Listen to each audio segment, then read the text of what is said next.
So, Jason, I've been in New York now for a little over a week, and I'm not desensitized yet. I'm looking forward to it. Okay. I'm looking forward to it, but I'm not desensitized yet. So maybe this is a little Okay. dark to start the show. Welcome to Underworld News Tonight, by the way, ladies and gentlemen, where we talk about the weird, wacky, and wild news of the week. Right. I'm Andrew Michaels. I am joined, as always, by my co-host, the first man to do long division in Ohio, Jason Strong. Yeah. Surprisingly late. 2011. Right. For both the state and myself.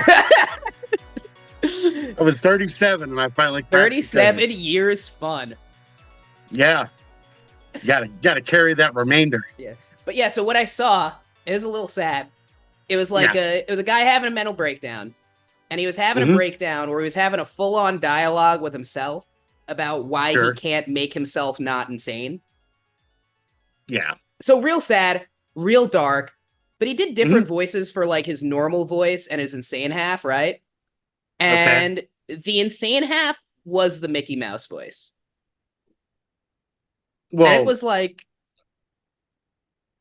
that sort of tracks. I guess I would be more concerned if that was the, I don't know, baseline voice was the Mickey Mouse voice. But it might have been the baseline voice because all it said was, "You're fucked, buddy." So I think it was, so it could have gone either way. Yeah, I guess that's true.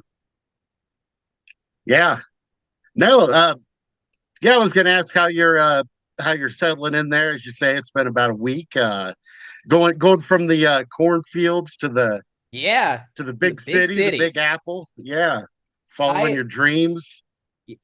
Following my dreams, chasing stand-up and divorce. I'm doing well. I think that I'm trying to think of like something interesting to say. I feel like there's nothing actually like interesting that anybody can say about New York anymore because everybody said it, right? I feel like the city's so magic, and it's true. Like it's like the only place that I've ever found going for a walk fun. Because it's like, I'll just walk outside and walk like around my block and I'll see like cool things I haven't seen before every day, right? Sure. But all that's true, and it's boring for me to say, I feel like. And the one downside is you can't really see UFOs out here. No? Too much. I guess that's true. Light pollution. Yeah. Not a lot of sightings in New York City. No. Sorry, that was my cat.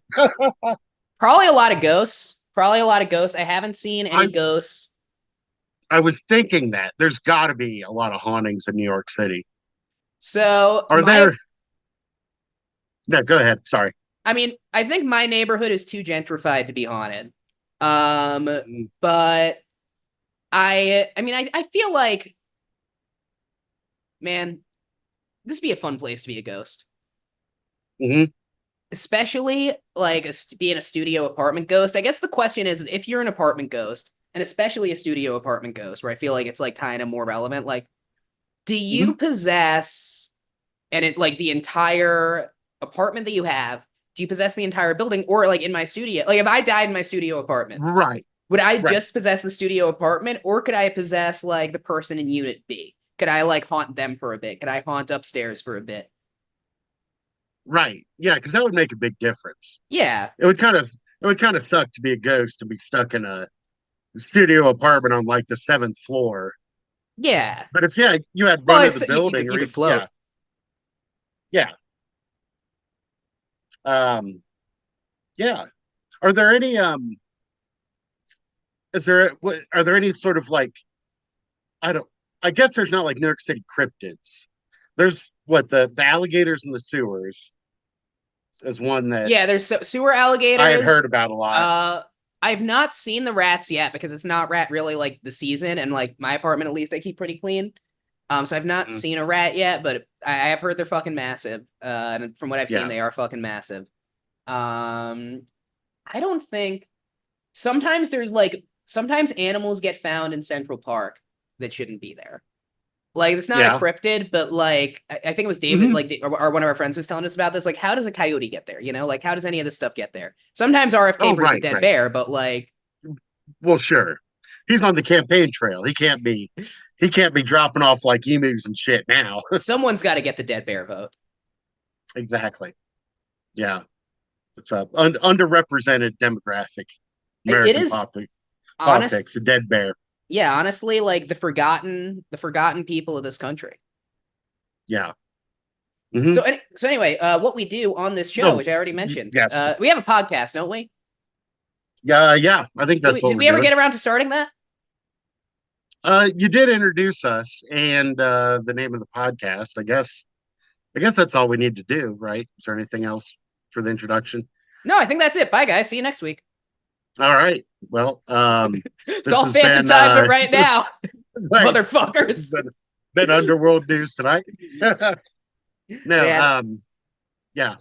I think we've been sufficiently introduced. Yeah, I think so too. You made the great long division gag. Yeah. Also, I'm soft quitting smoking weed right now. So if I'm either too funny or not funny enough, that's why. Right. Either way, yeah. Either way, it says something about marijuana. Maybe I think.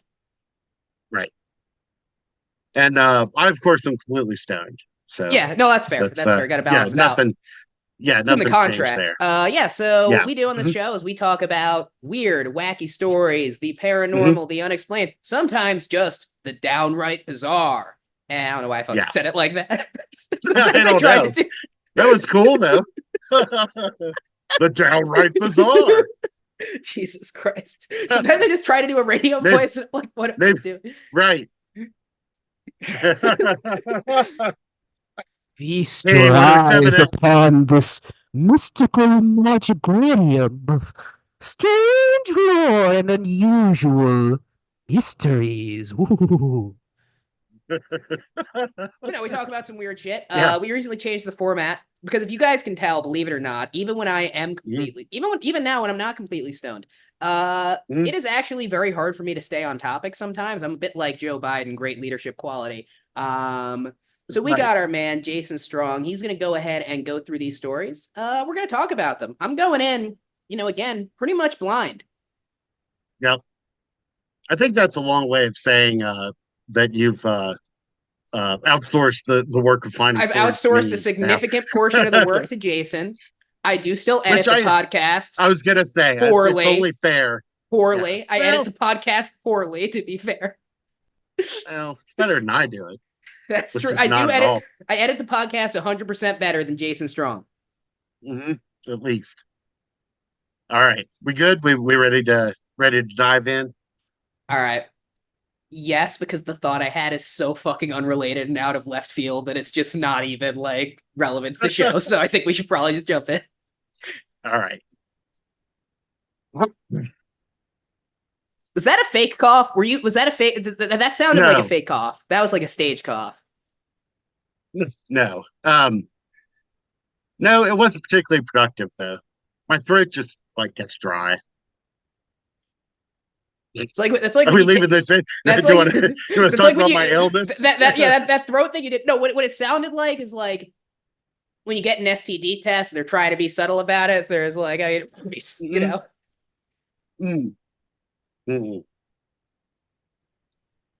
No, we're at the doctor's office when they're like grabbing your balls and want you to cough. Love that part. Yeah. I sometimes make 3-4 appointments in one day. I mean, since the divorce, yeah. Right. Take what I can get. Our first story comes to us from Oddie, ODDEE. Name of the website. Is she single? Do you remember? As I say, do you remember that rap song from the early '90s? ODDEE.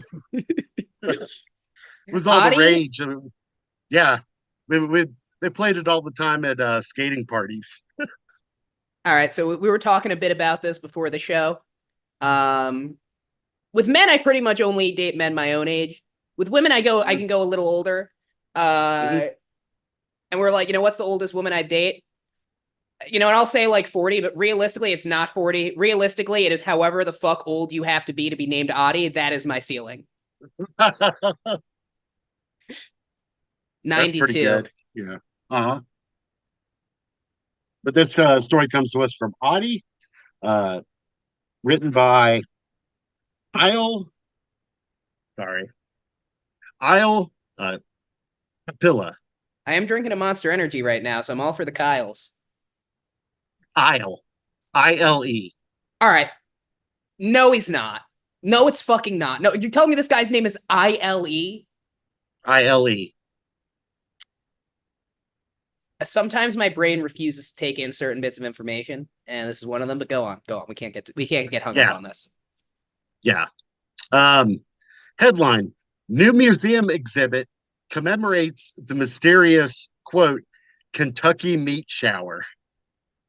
Oh my God. So yeah, this is a good one. All right. First off, I had a chopped cheese sandwich for dinner because I just did some stand up. Then I went to the bodega. I got a chopped cheese, extra onions, extra hot sauce. I've learned is how I like it. Or with hot sauce, not extra hot sauce. I put it on normally.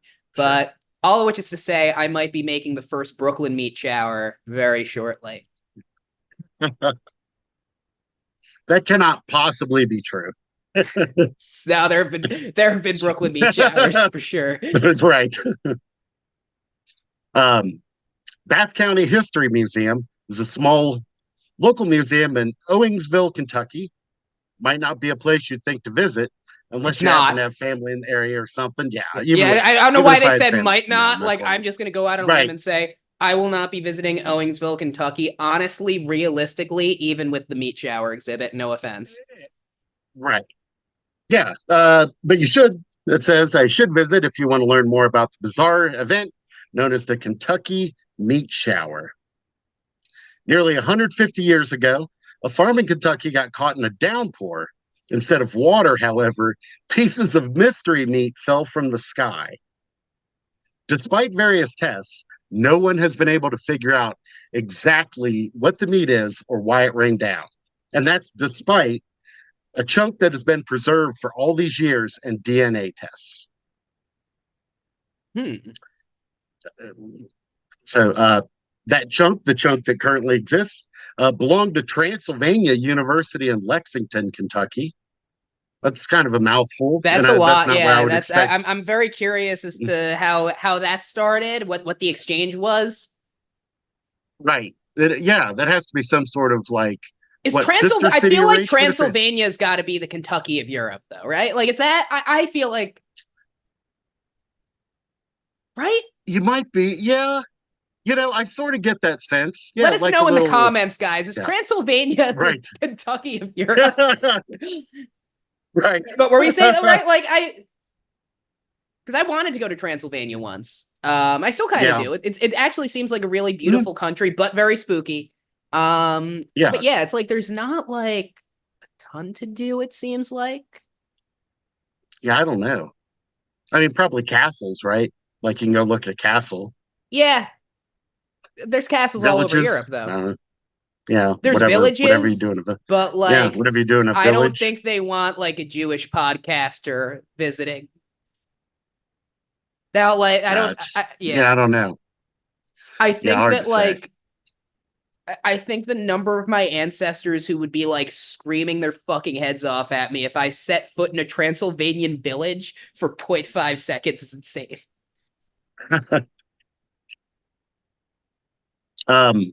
Anyway, the chunk of meat that currently exists belonged to Transylvania University in Lexington, Kentucky. I guess maybe it's the same way that like the Cincinnati airport is actually not in Cincinnati; it's in Kentucky. Mm-hmm. So maybe that's just something Kentucky does. Wait, what? They just take other places' shit. The Cincinnati airport is in Kentucky? Yes. Oh, is Cincinnati on the Kentucky border? Yes. Okay, that makes more sense. Yeah, it's on the border, but still, it's But you know what though? No, because like, all right. So this is the thing with sports teams. This is acceptable. Mm-hmm. Like, the Giants play in New Jersey, the Jets play in New Jersey, the Red Bulls play in New Jersey. I don't love it, but it is what it is. With airports, no. You know what they call the airport in Newark? They call it Newark Airport. They're not calling it fucking New York Airport number 3, right? Right. Yeah, I don't know. It's Greater Cincinnati Airport or Cincinnati International Airport in Covington, Kentucky. All right. Anyway, so now it's in the chunk of meat's in the Bath County History Museum. In case you want to see a 150-year-old piece of something. But what on earth was the Kentucky meat shower? Well, that's an excellent question that nobody's really been able to answer. We know the event happened slightly before noon on March 3rd, 1876. Mm-hmm. On the day, a local farmer's wife, Rebecca Crouch, was making soap, as we all do. Yeah, no, I mean, honestly, fellas, get yourself a dame that can make some soap. Yeah. The money you save, not having to buy Irish Spring. Yeah. The money you save on soap is like not that much because soap isn't that expensive. But like, it's a fun hobby. It reflects that she has a creative personality and a certain joie de vivre. Uh-huh. Yeah. And you get those oils and make whatever scent you like, you know. That's true, yeah.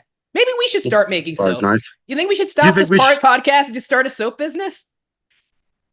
I was thinking we should just tie them in together, and the soap sort of merchandising, and it's like cryptid themed soap. So you could have like Bigfoot musk scent, or I don't know,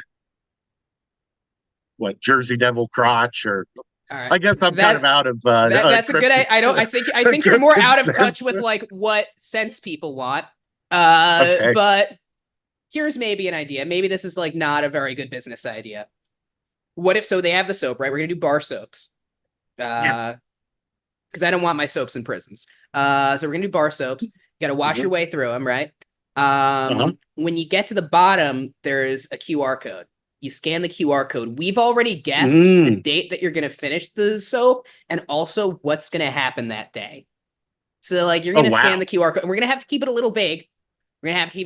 Like, sure. Yeah, like, it's UFOs. Government doesn't think so. CIA. Right. Stuff like that, you know? Right. Yeah. These idiots in Congress. I guess that's not really a prediction. I think we should have 2 UFO ones for the soap line for before and after the anal probe. No, that's a good idea. I think I might want the before. Well, I mean to use after the anal probe. You got to use one before. I'm going to stick with before. Yeah. You got to use one before, and it can't be like mentholated or something like that, right? It has to be a pretty neutral. Oh, I hope not. Yeah, right. Like, right. Then, but after you could use some of those menthol scents. Yeah. Yeah, salt and lemon mix. Yeah, probably do passion flower. Yeah. Is that stingy? I don't think so. No, that's what my dish soap is. Because everything is it a real flower? So it says compassion flower on it, but I think that just means passion. I don't know. All I know is that every fucking dish soap is lemon, and every fucking dish, I have to buy a bunch of new dishes for my new place. Every fucking dish says don't use lemon soap on it. What the fuck kind of world are we living in? Yeah.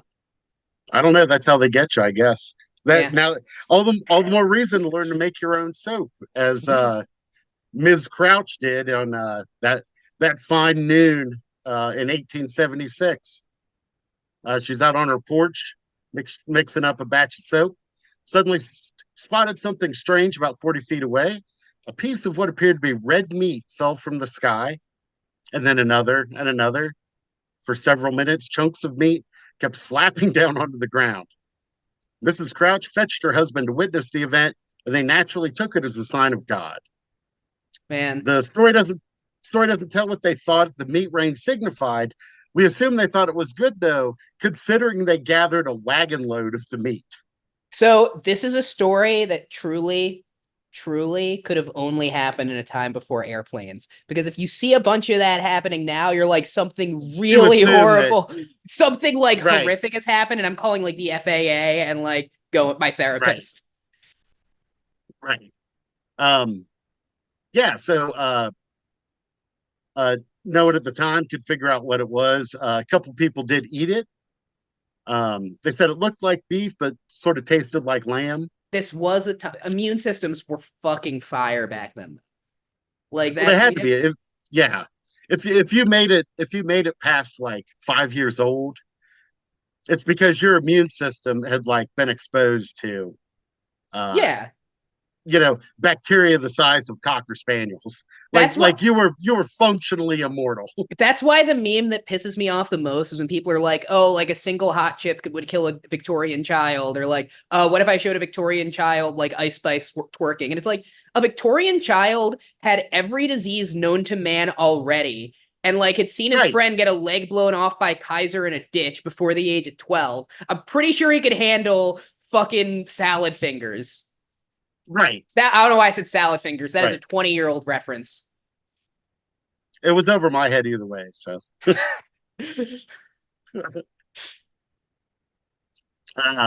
Anyway, there's some theories. Strange event wasn't something locals just imagined. It actually showed up in some of the major publications of the time, including Scientific American. Scientists tried to figure out what it was. Sorry. These websites are trash. No, yeah, every website we go on is trash, but it's not because they're bad. It's not because the news is bad. We promise you, this is all very legitimate. Oh no! This is all so. Yes. This actually did happen. I am actually somewhat familiar with this case. Yeah. Sorry, now I'm waiting for it to reload. There we go. Dr. Leopold Brandless suggested that the meaty matter was in fact Gnostic, a type of cyanobacteria, also known as star jelly. After rain, it can form large, occasionally red lumps that someone might mistake for meat. But it didn't rain that day. That's the theory I've heard. I have an alternate theory. That's maybe a bit controversial in the scientific community. Jason, I know you can help me out with that. Jason, now you grew up Catholic. I'm Jewish, but you obviously grew up in the correct religion. Well, so according to my grandma, yeah. Does God? I'm trying to think of a way to ask this. It's not going to be offensive. Does God ever prolapse?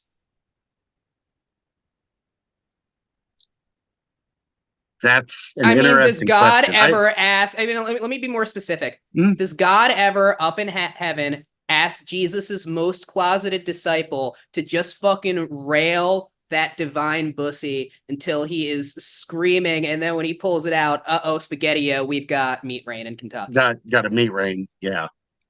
Yeah, surprisingly, the Gospels are silent on on the Lord's sexual habits.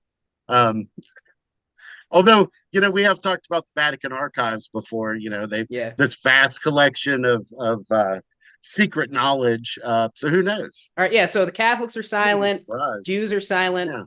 I live next door to a mosque, so I might just ask them on our break. I'm just gonna knock on the door and ask. Does Allah prolapse? By the way, right? Yeah. Yeah. So anyway, probably not that because it didn't rain. Dr. Alan McLean Hamilton, who examined it, thought it looked like horse lung or, quote, perhaps that of an infant. Okay. Probably not that. Yeah, because that's like it's a lot of rain. They filled a cartload. Yeah. Well, yeah. I've seen a baby before, and they're not that big. There's upspouts, which are weather phenomena that draw things into the sky, like we've heard stories of it raining like fish or frogs. So that's maybe sort of, but who knows? But then where did it get the meat from? The most popular explanation, which again falls well short, I think, is the meat was vomited up by birds of prey flying by. Vultures, buzzards, and other such birds occasionally puke bloody meat if they've eaten and need to make a quick do you escape. think it's that all of them were flying by and it simultaneously were just like, Kentucky, gross? That could be. Yeah, that did occur to me. Yeah.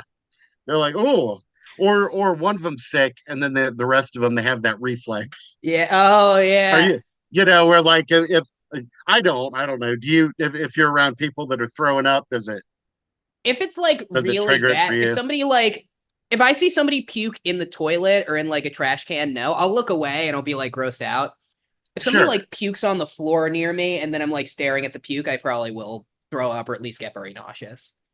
The only time that's happened is like when I was like watching my younger brother when he was sick, which he was like 5 years old. So like I don't, I'm not worried about that. But yeah, so even up till today, there's still no idea. We don't even know what the meat is. We've taken the sample and done DNA. By we, I mean scientists, not me personally. I mean, I don't know. I don't know. We could be the ones about sky meat. Here's the thing: if the scientists can't figure it out, right? If the scientists can figure it out, right, then trust the science. If the scientists can't figure it out, give the podcasters a fucking shot. I was gonna say that's come on, give me my chance. Yeah, like you might as well, right? Toss it down the line. It's like if something's wrong with me, I'll see a real doctor and then I'll talk to my therapist. Right. But yeah, DNA test done. It says the test came back as inconclusive. I don't know if that's how a DNA test works. Like it says failed or DNA test just says no. Right. but yeah, so to this day nobody knows. And if you want to look at the hunk, it's in the Bath County Museum. Man, that's crazy. But yeah. No, I thought that was pretty cool. And it's actually this story's not really news. It's not news. It seems like maybe nothing happened. Well, they opened an exhibit. So then they put it in the exhibit. Yeah, so it's in the exhibit. Now I guess you guys can check it out. So yeah. So all right, listen. It would be unsafe, a crime, and taking a priceless piece of Kentucky scientific and cultural history for anybody, especially one of our listeners, like sneak in there, take it, try to eat the meat. You'd probably die too. We would definitely talk about you on the show because it would be really funny. It would be funny because it is now 150 years old. Yeah. Don't do it. Don't. Yeah. Although, does something get so expired? Does something get so expired that it becomes safe to eat again? Is that like a thing that could happen? Because at some point, every beer was expired bread. Right. Almost certainly, right? Like, yeah. I mean, I know that's not quite how beer works, but no. Every wine was expired grapes, that's for sure. Right. Right. Yeah, I don't know. Like a I don't know, like fossilized bone, right? Like at some point it was organic and rotted away. No, I'm not saying eat but if you ate a little bit of it like swallowing a rock, like it's not a good idea, but it's not like it's going to kill you because it's not the bacteria that's going to get to you. Yeah, because they eat everything useful. Right. Yeah. I don't know. Right. Somebody eat the 150-year-old piece of meat in the Kentucky Museum in Bath County and let us know. Underworld News Tonight at gmail.com.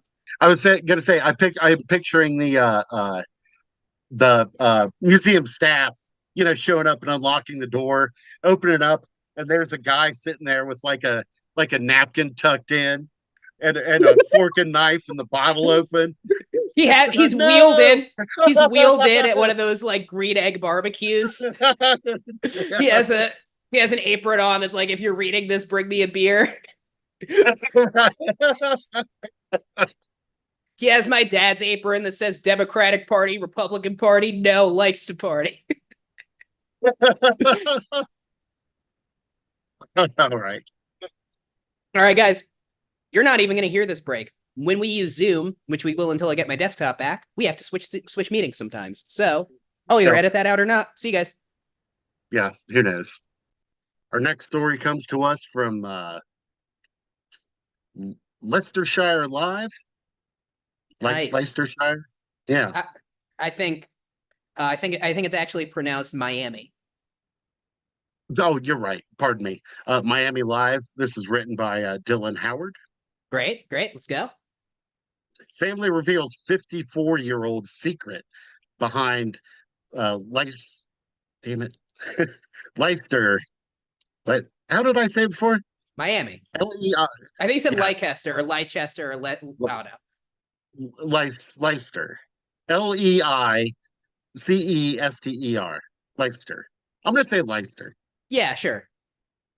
Family reveals 54-year-old secret behind Leicester UFO mystery. Can I say, I find it like, I feel like a 54-year-old secret. I guess that is pretty old when it's behind a UFO mystery, but like, it does kind of feel like it's like, oh, it's a 54-year-old secret and not like a secret from the 70s, which sounds like a little less impressive. Right. Because if you say like a secret from 1970s, it's just like, oh, they were on too many Quaaludes to figure out what was going on. Right. No, you're absolutely right. Because they do reference it in the article both ways, that it being 54-year-old mystery and from the 70s. And I don't know, for me, like the 70s is always like 30 years ago, 20 years ago. Yeah.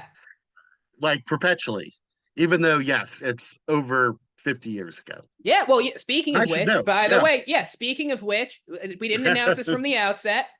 Guess who turned 50? Not fucking me. Yep. Jason Strong, happy birthday. Yeah, thank you. Yeah, I've managed to stay alive for 50 years. And Jason has already told me that what he wants the most for his birthday is for all of you to abstain from any sort of sinful sexual thoughts or contact, premarital or frankly marital at this point. Just knock it off, guys. Yeah, that's my kink, is no one having a kink. Where were we?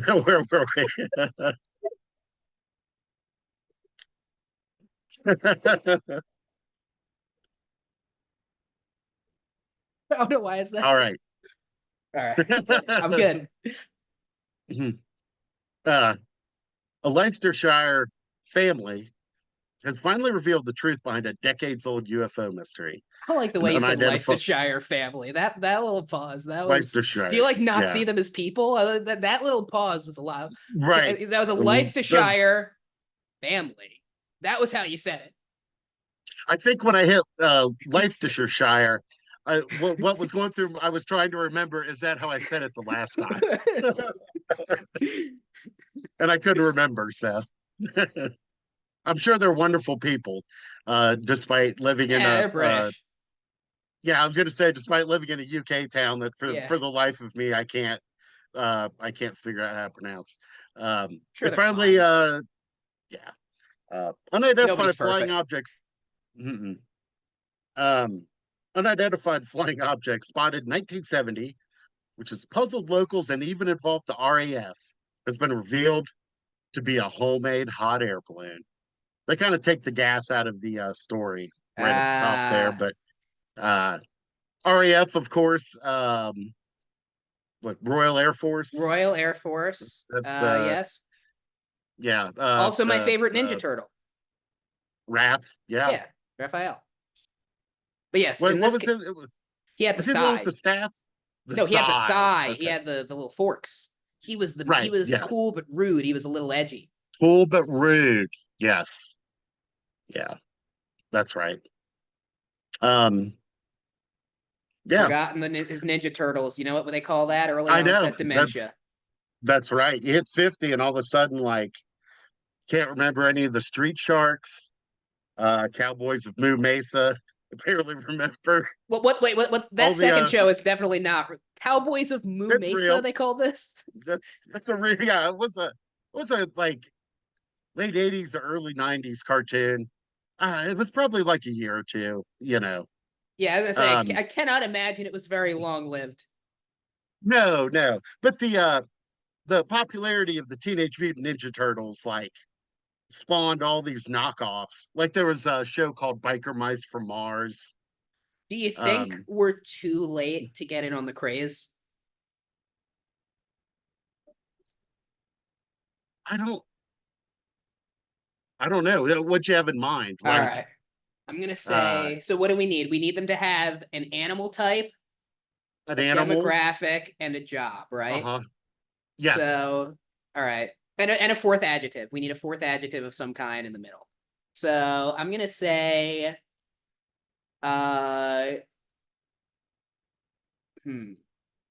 middle-aged accountant possums. Middle-aged accountant possums. Then we need another adjective. What am I missing? We just the general adjective. Middle-aged bipolar accountant possums. Perfect. There it is. Yeah. Perfect. And it's their struggles, because being an accountant is difficult. And you don't see right. the manic episodes. They're all medicated, but they can't get hard. And they're not sure if that's because of the middle-aged part or the medication. Or the medic, it just flattens them out. So there's no joy. Yeah. They don't feel anything. They just stare at their Excel spreadsheets. Go to Barleycorns for happy hour after work. But they can't drink the medication. Oh, that's right. Yeah. Then they come home and rewatch Parks and Rec on Tubi or Hulu. I don't know what the hell it's on. Can I just say, by the way, if you're thinking of rewatching Parks and Rec, like, you're only doing it because you're at a low point and it will only bring you deeper into your low point. Skip it. You've watched it. It's fine. Skip it. I've never seen a happy person rewatch Parks and Rec. I kind of like that show. I think it's okay. If I were to sit down and rewatch the entire series of that show specifically, it's not because things are like going well. This has truly been the worst year of my life. Like, behind the curtain, this has truly been the worst year of my life, the hardest year of my life. You will not catch me rewatching Parks and Rec. I'm not there yet. I need another parent to die or something before I'm there. I did not too long ago. Maybe rewatch isn't the right word because I didn't see all of it in its first run. But Brooklyn Nine-Nine. What does that say about my mental health? I've only seen a few episodes of that show. I mean, watching something in its first run is just watching a show. That's fine. Like, yeah. We don't need to go. Yeah, what I'm saying is, like, I think that certain single cam sitcoms, same with Scrubs is my favorite show ever. Scrubs is something I've rewatched at low points. I watched Scrubs my freshman year of college. Things were not going well, and start of COVID wasn't my favorite period of time. Right. What were we talking about? I think you got to the title or some UFOs. Shit. Yeah. 74. So it's a 54-year-old UFO mystery. We found out that this was likely a homemade hot air balloon. How do we know this? Okay. Former RAF engine fitter and licensed pilot Albert Jones has been identified as the creator of the UFO which caused a stir 54 years ago. Mr. Jones crafted hot air balloons using tissue paper and fire lighters as part of their annual bonfire night celebrations, as one does for bonfire night. Can I say, so this was a hot air balloon that was built out of lighters and tissue paper? That's my understanding, yes. Okay, so unless lighter means something very different, this sounds like really... I mean, I guess it'll just set on fire in the sky and, like, probably not spread that much if it's just tissue paper, but, like, that sounds like you shouldn't do that. That really sounds... That should have been a crime. There definitely are, like, paper lanterns. Like it has, like, a little tea candle or something, and the candle produces enough lift. Oh, really? But yes, they're wildly dangerous. Yeah. Like, especially here in Colorado where it's, like, dry. Yes, do not ever do that. I can't imagine anywhere that's a great idea, but that is something that exists. I was listening to an audiobook about a Silicon Valley CEO who did too many whippets and died in a fire. Fire's dangerous, guys. Don't mess around with it. Yeah. Yeah. Especially if you're doing whippets. Yeah, save the whippets to, like, a reasonable 6-pack a day. 11 or 12 a day, maybe. Right. Yeah. However, yeah. I guess that sounds right. If you'll excuse me for a second. Right.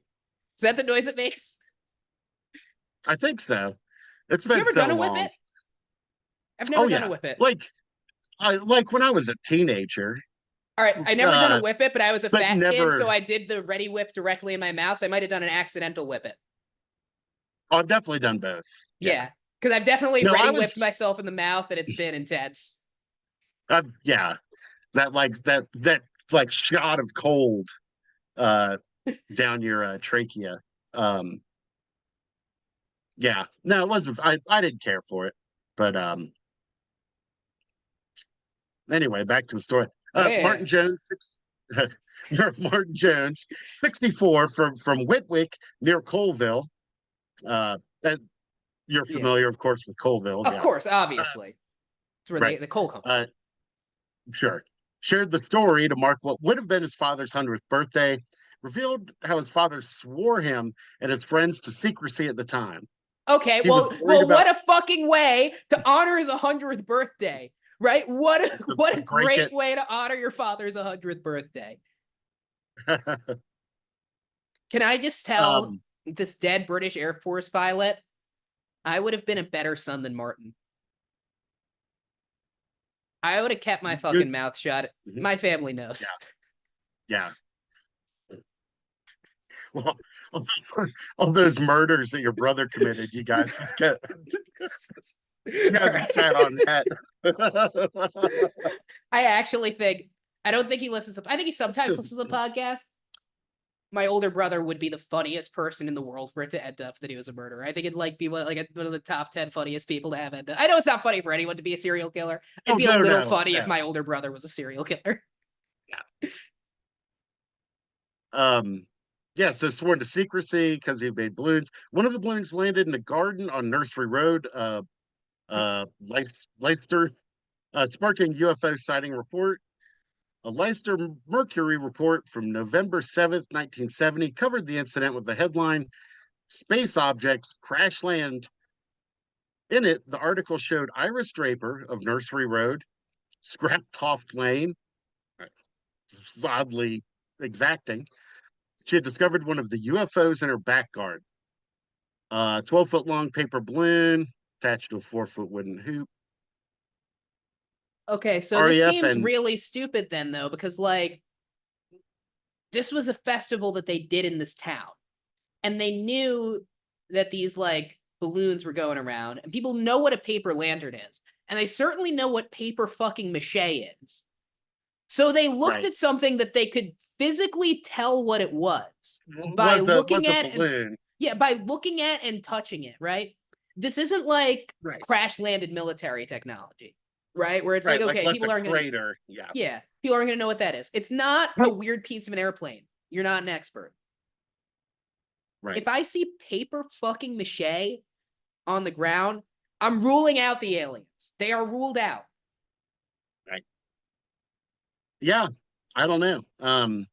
But yeah, the story continues. Kind of goes on, so I'll summarize. Yeah, so the police and the RAF get called in to investigate, which is why the dad then was worried about copping to it since he worked for the RAF.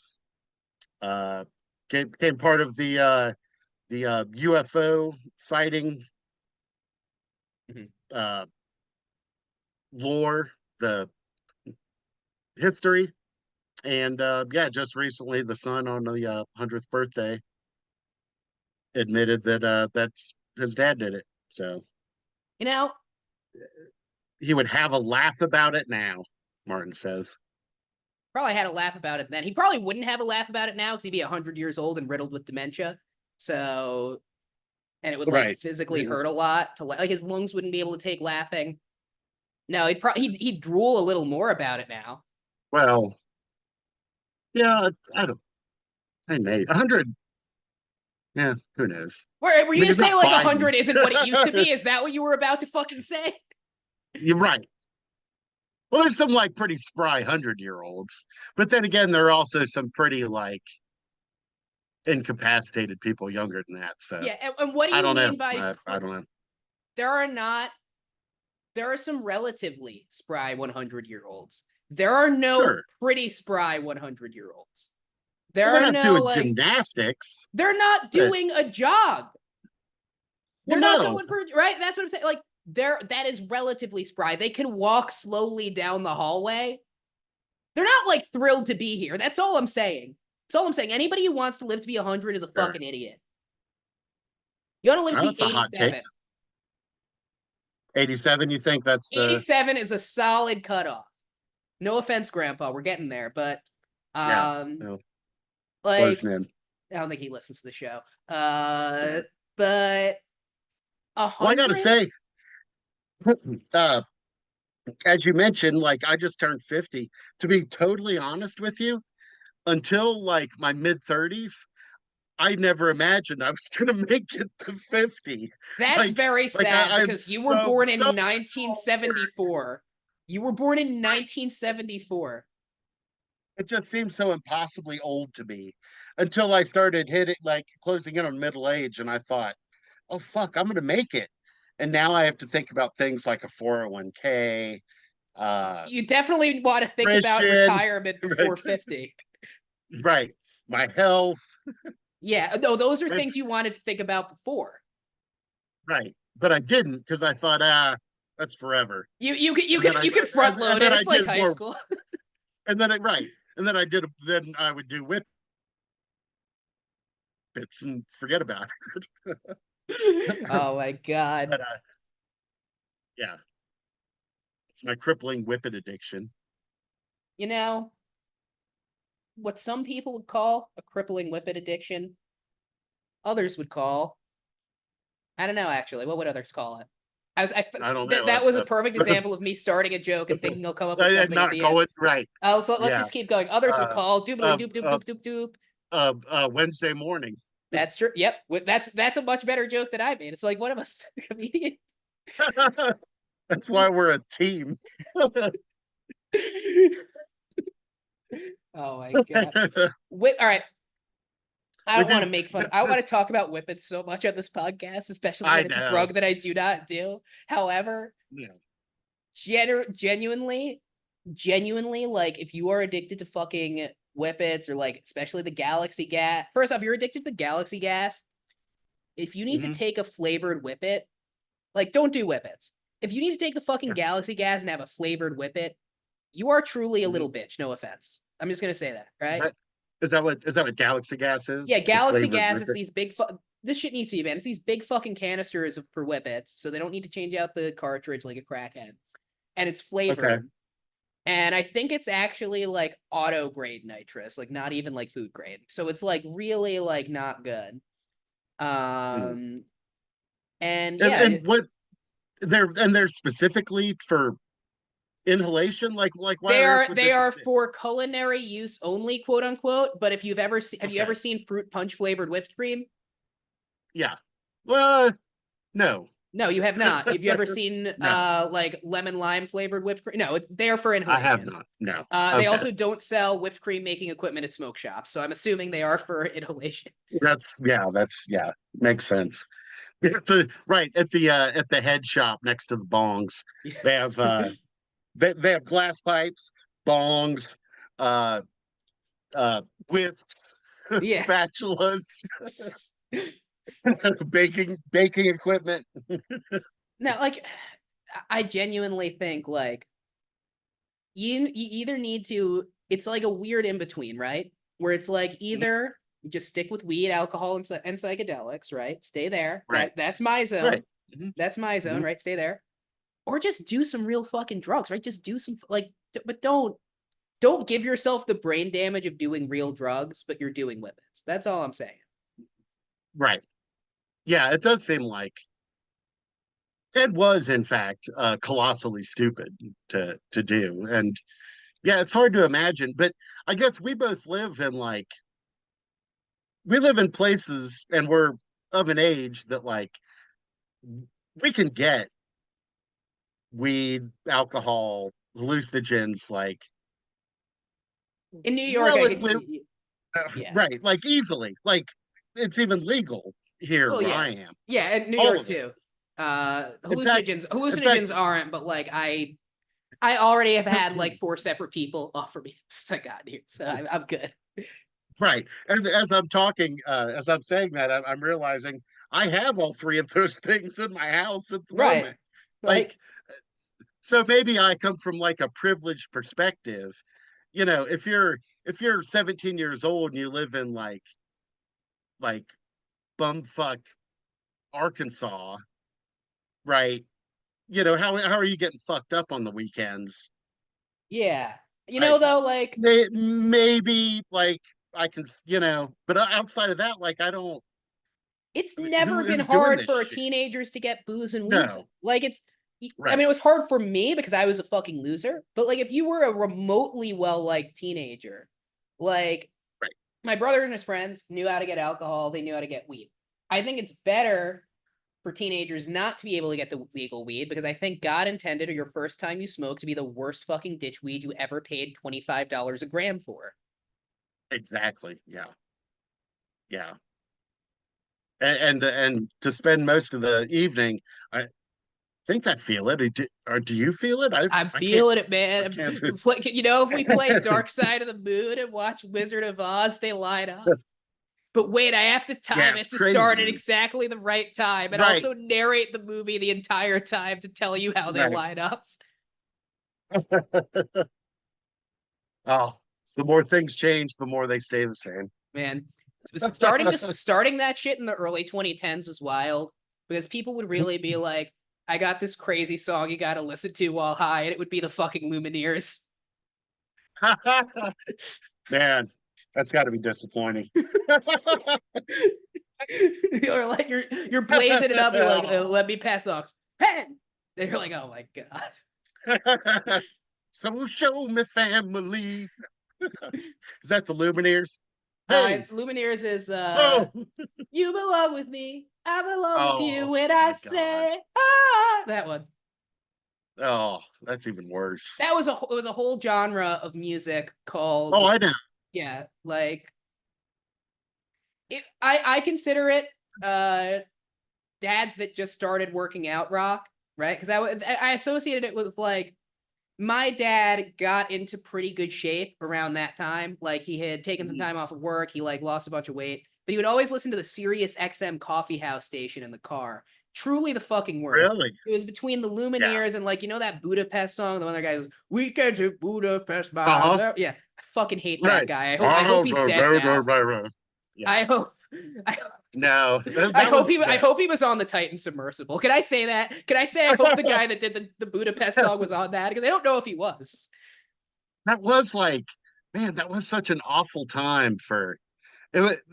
It's like this sort of faux folk or something that it wasn't real folk. There were a few genuinely good folk acts at the time, like Fleet Foxes. I really liked. Trying to think of a second one. Mumford and Sons was popular around there. Mumford and Sons had one good song, and then they had every other song being the same song, and then also in retrospect, that one good song was not very good. Yeah. We should probably do another story. We could just bitch about 2010s music for the second half of the podcast. I was like, no, we're actually going to do this for the rest of the show. Yeah. I feel like we definitely spent more time on that than this actual story. Yeah. Okay. All right. You ready for the next one? I am ready. I've had a full Monster Energy Ultra. That's the 0-calorie Monster Energy because I'm single. I'm a skinny bitch now. Let's go. All right. Story comes to us from the Bro Bible. Yes, not to be confused, by the way. I just want to say, I know I've never made this joke before. I do not want people to confuse this with the documentary series Boy Bible, in which they show you how to ease your friend's groin after they've pulled a hip in jiu-jitsu practice. That actually helped me a lot with my time in the sport. So I just want to be abundantly clear here. Yeah. Not what'd you say? What'd you say it was called? Boy Bible. Boy Right? Bible. Yeah, this is Bro Bible. Yeah, Bro Bible, not to be confused with Boy Bible, my favorite series of documentary films. Yeah. Written by Douglas Charles. Time traveler from two boy names. It really is a Boy Bible. That is, yeah. You can't get much more bro. Do you think every time I see one of these writers with two first names, and I got two first names, kind of, right? Andrew Michaels, kind of two first names. I guess, you know, the S at the end. You think I could just get a job there? You think I could just be like, hey, Douglas Charles, Andrew Michaels? Maybe like, yeah. Right. Yep. Your desk is right here. There's your press we've badge. Been waiting. Yeah. Headline. Time traveler from 2582 shares the exact date we will make alien contact. Man. Well, my birthday is September 21st. Okay. So I hope it's think we'll make. Okay. I'm willing to say 2025. That would be even cooler because that's my 30th birthday. Yeah. No, that would be cool. a lot cooler to happen on my 30th birthday than my 29th birthday. Yeah. I think, absolutely. Yeah, because this is my figure it out year. So yeah. Yeah. Humans love to believe in things that may or may not be real. It's why conspiracy theories and predictions of the future are so popular. Thanks for that Humans insight, do love to believe in things that may or may not be real. Explains my marriage. They be tripping. A person who posts on TikTok under the username @TheTimeTraveler2582 shares what he says are glimpses of the future and gathered around 132,000 followers. Okay. Time travelers love TikTok. I mean, I'm already sold on the legitimacy, right? Like, yeah, I mean, I've never seen anybody ever be full of shit on that app. Also, if you have Alzheimer's, you just need to eat watermelon seeds. It's something that I actually legitimately saw on that app the other day. So, yeah, and some woman sang away her kidney disease. Oh yeah, did I show it? Did I do that on the air? Yeah, we looked at it. Yeah, I think it was on the air. Yeah, or on the That was fucking wild. Yeah, some weird shit on that app.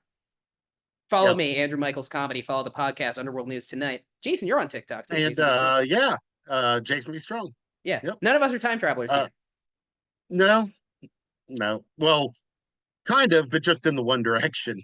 Can I also say it only keeps going into the future?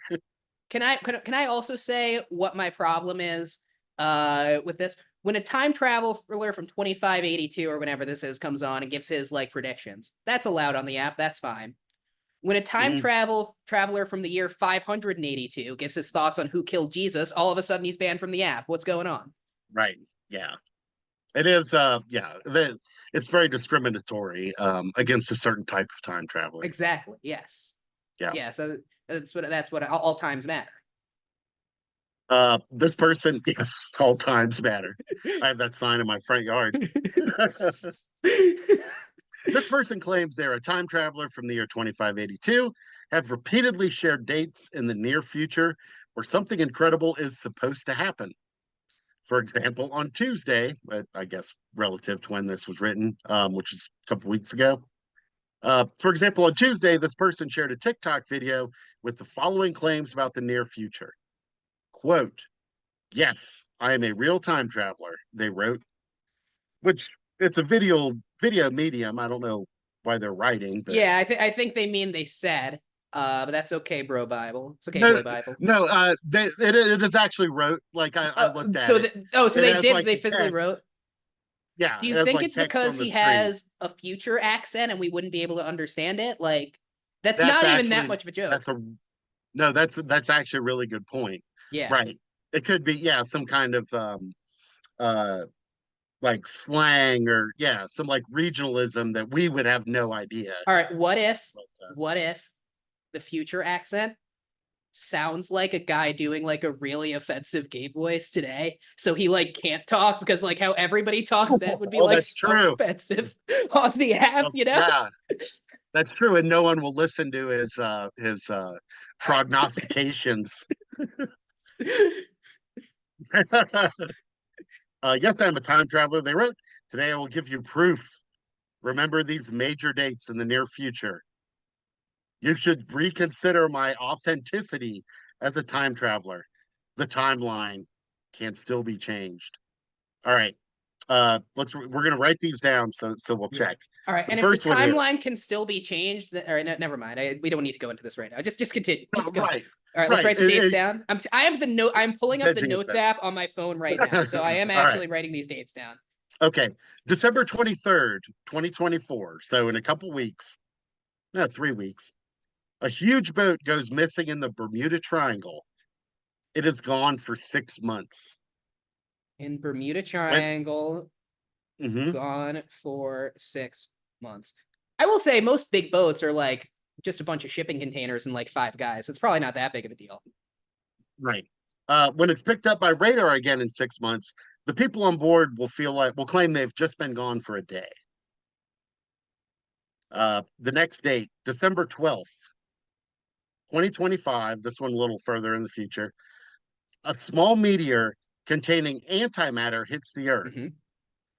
People who find pieces of the meteor will go on to sell the antimatter for $64.5 trillion per gram. All right, well, I'm definitely writing this down. That's about as much as I paid for weed in the suburbs growing up. And here's another one. Most importantly, you might want to write this one down. All right, I'm writing them down, Jason. Trust me. You don't say October, might want. I'm good. Okay, October 25th, 2025. Grand Theft Auto 6 is officially released on PS5 and PS5 Pro. Did he say that? Yes. That's really funny, actually. Yes. All right, this time traveler's funny as fuck. I like this. And finally, on January 1st, 2026, so what, a year and a couple months from now. Yeah. The Great Reset happens, making a huge change for humanity. All right. A new era happens. So this guy might be a Nazi. There's a little bit. So the Great Reset thing. Did they go into it in the article, or did I go into it now? It's getting a little. The Great Reset thing is a conspiracy theory that a lot of people have basically around the COVID-19 pandemic and around the way that a lot of political so a little bit, something that you guys, when you hear the word Great Reset, turn the little radar on a little bit. It's no, you're right, and I did, that sort of got me, but there's no details. Okay. So the next one, he goes on to this actually wait a minute, this already happened. August 27th, 2024, a mysterious gate is discovered in a cave. It is closed, but it will be open. It will lead into an alternate universe with new forms of life, some of which will be brought back to Earth. And the TikTok in question, it does show, again, it's text. It does show a gate in a cave, like someone with their cell phone filming, what looks like some sort of that is interesting. metal like chain link gate, with what to me looks like one of those magnetic locks. Yeah. Right. Like, so you swipe a card or whatever and it deactivates it. But could be an actual one from like a mine. Yes. Which here in Colorado, they're actually not that uncommon, because there are plenty of mines here, and responsible mine owners gate them off. Yeah. Otherwise, kids go in there and they die. But it's not good. So so that's when I guess it already happened. I don't recall. I didn't hear about that one. I was in the middle of moving though, so I might have been just a little distracted. Right. Yeah, and I was pretty sick last week, so yeah, maybe I missed it. We'll have to look into this. Before I moved, in the week-long period before I moved, I was jerking off a lot to pass the time. So between that and the naps, I might have just been too busy to hear about this one. Right. It's entirely possible I missed it. Yeah. Yeah. So TikTok fortune teller. I guess we'll have to see if the cave spouted the life from another dimension, and that way we'll know if we can expect Grand Theft Auto 6 next year. Yeah. I'm really looking. Yeah, I mean, I'm definitely looking forward to GTA 6. If there is a gate, cave universe with life in another dimension, seems cool. I guess what I'm wondering is this guy is pushing the interdimensional hypothesis of UFO travel, kind of. But also in other ways wouldn't be, because if it's saying it's behind this physical gate on Earth, I feel like that's very different than just the kind of spillover that we've talked about. Unless that could be an attempt to close a certain spillover point that then backfires from the perspective of the alternate universe. Right. That's how I interpreted it. Like the gate is man's feeble attempt Mhm. to seal off Yeah. whatever this energy or portal is. And then that in turn makes it more open than ever before. So that's very interesting. Right. Yeah. No, these are interesting predictions from a guy, what, 500 years into the future? No, I I agree. guess, yeah. Seems sort of weirdly specific about the Grand Theft Auto and the antimatter. But Yeah, that's weirdly. uh, like I like there's currently, we're of course not political at all, but no, never. no, there's some events going on right now that maybe might be more interesting to find out what the resolution is, Yeah, I can think of in the things that are future happening. versus uh a gate being opened up underground or Yeah, something there are like. like multiple major world wars and Right. yeah, Hmm. climate change. The meteor Climate thing's cool. change. The meteor thing is cool. I thought antimatter couldn't be with matter, or maybe I'm getting that from Star Trek. I don't know how antimatter works. I don't know either, and I'm not going to look it up now. No, I'm not going to look No, anything up. I would what, an rather hour into the podcast? Yeah. no, I would rather die I'd than read a rather book. I'd rather baselessly speculate. Same. Yeah. All right. So let's go ahead and so the predictions are the boat goes missing in the Bermuda Triangle. People claim No, they have that. an Thank you. Yeah. yeah. Uh-huh. That's the first one. That Yeah, I one's forgot not about that that. interesting. Yeah, and then he just says the Great Reset. By the way, Really, I I think think that that's one's interesting. it is a little interesting. I think he's Well, full of sorry, I mhm. think he's full of shit about the date of the Great Reset because that is a banking holiday. There is no Great Reset happening on January fucking 1st. It will happen on January 3rd. That's true. Yeah. No, I think the Bermuda Triangle one's fascinating because I hadn't heard about that shit in forever. That's true. Like when I was younger, I heard about I feel like that was something that was talked about a fair amount more. Now I don't ever hear anyone referencing the Bermuda Triangle. Yeah, to be fair, I mean, when you were younger, getting lost at sea was like a major cause of death. Well, Now I don't think you have to worry. yes, right. A good 50% of population was just bobbing like corks out in the ocean.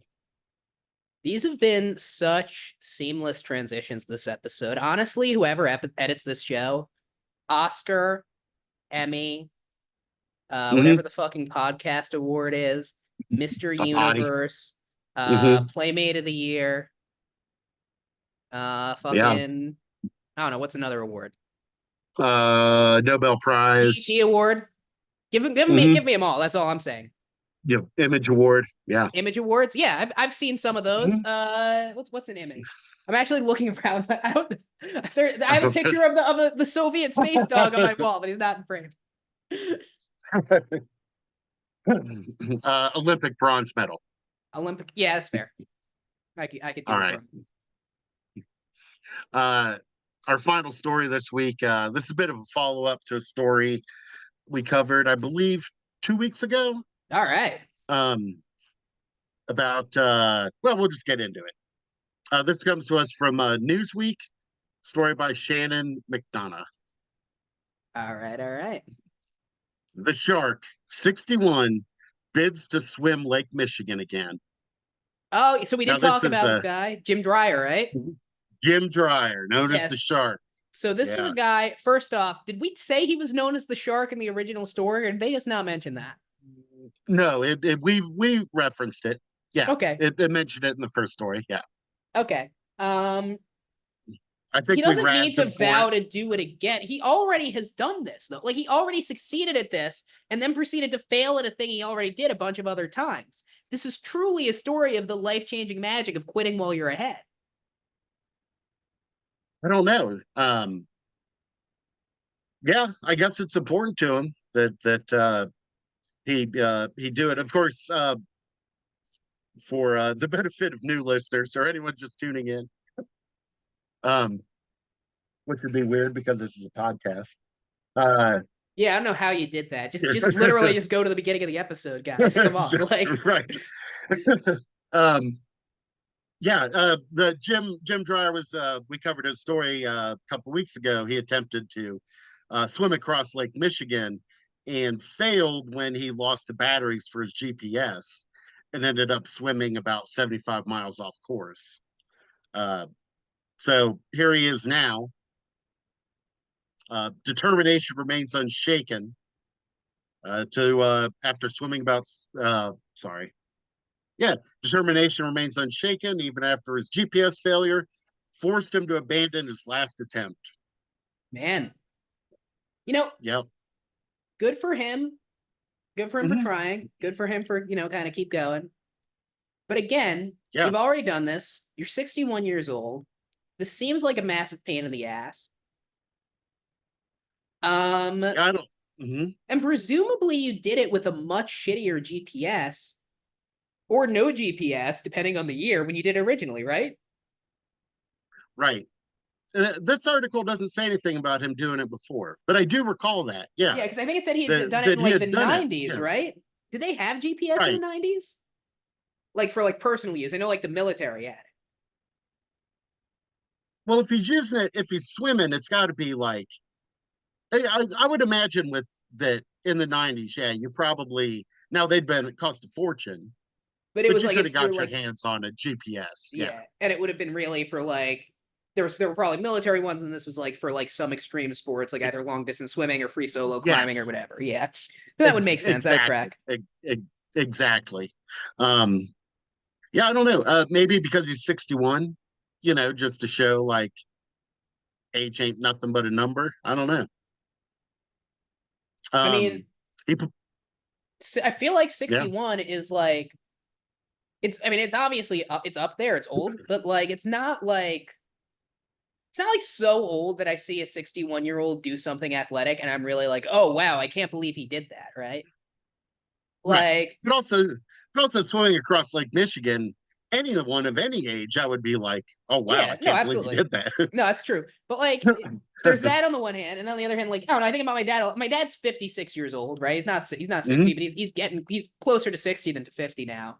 And like, he's in very good shape. Like my dad, I know he can outlift me because I've seen what his lift numbers are, and I know my own lift numbers, so he can outlift me for sure. Like run circles around me, like whatever. I don't think in 4 years I'm going to be more impressed by it. Like, I am impressed by it, but I don't think I'm going to be like, wow, at his age, he's doing this all of a sudden. If he's still doing it at 70, I'd probably feel that way. Right. I don't know. All excellent questions. He announced it. He said he posted on Facebook, quote, "Sorry for the last minute notice, but chaos is often part of this open water swimming game."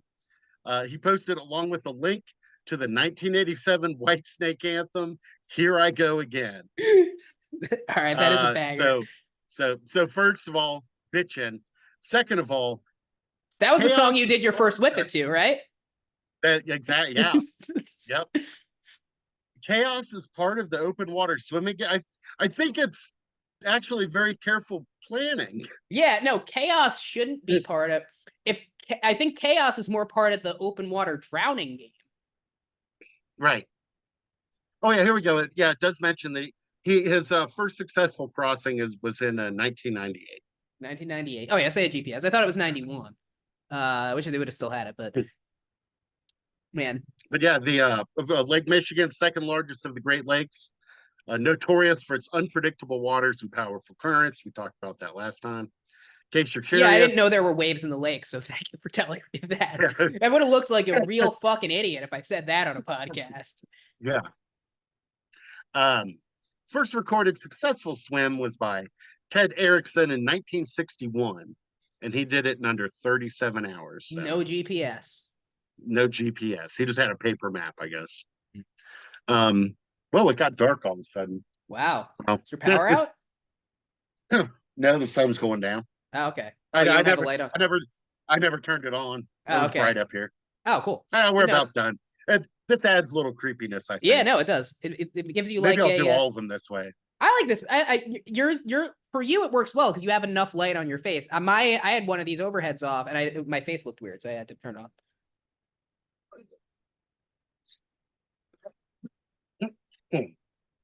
Pardon me. That's why you don't do whippets. Yeah, no, you got to stay away from those whippets. You got to turn your lights on. You're coughing everywhere. I know. I'm just a mess. I wonder. I kind of want to sponsor this. Want our podcast to sponsor this Dreyer guy. I don't know. I don't know what else we could. Maybe just like send him a pack of AA batteries for his GPS. Send him a pack of AA batteries, but say these aren't for the GPS. These are for these wireless headphones we're giving you, and the Walkman with every episode of the podcast burnt onto a CD. Because there are probably we have about 37 hours of the show up by now, a little more. I think so. Yeah, we probably have arguably the perfect amount of show for Jim to listen to on his swim. So I think we should burn it onto a series of CDs. He should have to bring one of those old CD booklets. Like I think my dad still has in my family's basement. One of those old CD zipper booklets. And definitely have one. Yeah. And a Walkman. I think I have a Teenage Mutant Ninja Turtles CD player still at my parents' house. We're gonna give that to him. I don't think it still works. Probably, I'm gonna say it probably doesn't work. There are probably batteries in it from 20 years ago that have melted, and if I touched it, I would get cancer. So I probably won't. But I'm also gonna go out on a limb and guess that it's probably not waterproof either. I would imagine not. I don't think my parents would have gotten me like a very expensive CD player, and if there was a very expensive CD player when I was 8 that I got, I don't think it would have had the Ninja Turtle. The two Ninja Turtles. No, I think it would have been like I don't know what it would be. Yeah. But yeah, no, I think it's a good idea. Get him a Walkman, get him all these episodes, burn them onto a CD, because I know he's gonna lose Wi-Fi. Yeah, yes, yeah. Yeah, no Wi-Fi in the middle of Lake Michigan. Although if you're a true fan, you'd set up a mobile hotspot, Well, yeah. Yeah, you'd like to think so. Well, especially he's carrying that he's towing that raft. Yeah. Actually, just put a boombox in there. Then have one of them play it like loudly, because that way also, anybody else passing by, fishermen, stuff like that, they get to hear. Yeah, they'll have a hearty chuckle over our japes and jests. They would enjoy our antics so much until he gets the part from 2 weeks ago where we did make fun of him. Then he'd probably be a little. Then he'd probably a little less thrilled. But assuming he listens to them in order, maybe that'll give him that burst of anger. Yeah, he needs to finish it off. Absolutely. You know what? Yeah. Spiting the haters, one of the most powerful motivators there are. Mm-hmm. Yeah. That's how I've made it through my life. Yeah. Every day I wake up with one purpose and one purpose only: to prove the homeless man in Champaign, Illinois that I had a weird feud with last year wrong. Yeah. Mine is my 5th grade homeroom teacher, Sister Frances Mary. Absolutely not. None of them were. They were all very old nuns. Well, and this was the 80s. Oh, that's true. Right. I was how old are you in the 5th grade? Maybe 12? 10. I was 10. Right. So she could have been 27 and I would have thought man, that's old bitch. But no, she was not. But she said I would never amount to anything, and here I am, a podcaster. That's such a weird thing to say. I didn't know teachers actually fucking said that shit. I've heard a lot. That's like bad movie dialogue shit. Yeah. That's like what they say. That's literally like what Biggie Smalls said his teachers told him at the beginning of Juicy. And I'm like, I don't know if they said that. I feel like they wouldn't have chosen that profession to say that. Yeah. Well, but they're nuns. When you're first of all, aren't they supposed to be they're supposed to love Jesus? He was a chill guy. I don't think he was going around telling kids they fucking suck. No, Jesus wasn't, but mostly just into pegging, my understanding. Yeah, I think I heard that on a podcast. No, but yes, nuns, particularly back in the day, are sort of famously vicious. vicious. I thought just like physically, like they hit you with the ruler. They did that too. Yeah. I feel like, and this is why I go to therapy. So yeah, it's fine. Because I feel like, we don't need to keep unpacking this. I feel like we're touching, but like, I feel like Catholic school with these nuns, part of me is like, this would have awakened something in me, but it's also already awoken. So like, what am I going to do? You know, I feel I couldn't have made it worse. Right. That's right. Yeah, it made me who I am today. If they have if there's Catholic school for 30-year-old men and any of these nuns are available, you know?